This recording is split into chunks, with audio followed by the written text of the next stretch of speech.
So if emotional intelligence is so important, why don't we hear more about it? Well, there's quite a few reasons why this might be. First of all, we're not taught about it in schools. There's a lack of education on it. In an ideal world, we'd be taught how to understand our emotions, learn to read the emotions of other people, but it's not something that we're taught in schools. There are many self-help books out there, but they don't quite cut it. A lot of them focus on being positive or simply changing what we're doing, and that often isn't enough to help us build our emotional intelligence. And also the culture that we live in, it's quite consumer driven, so it makes us feel like if there's a problem we fix it. We buy things and we solve problems, but emotional intelligence again is not about that. It's about learning, understanding and developing our feelings, and by learning that we then change what we do in response to that.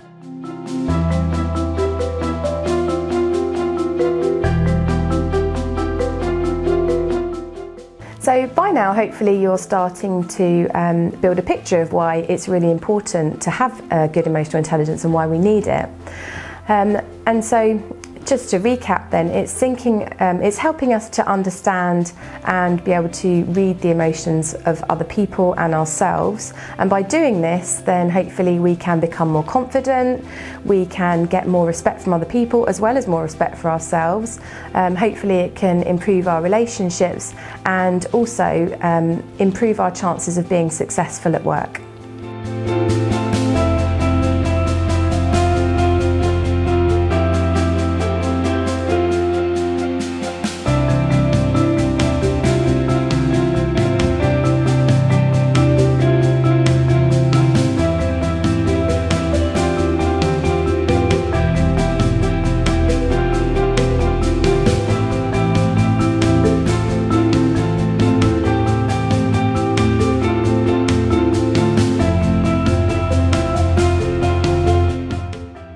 So now we're going to do another short reflective exercise. So you might want to grab your pen and paper, and we want you to think about your emotions and how well you read the emotions of other people. So how easy at the moment do you find it to read your emotions? How aware do you think you are of your feelings? And do you think you manage them effectively? Just take a few moments to think about that and write it down.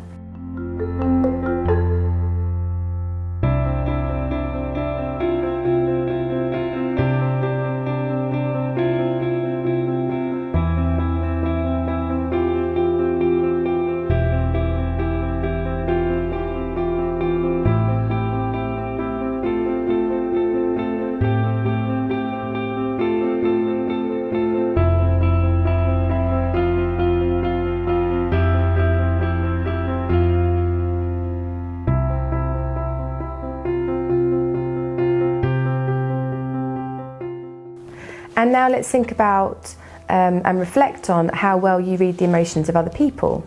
So do you feel that you read them effectively?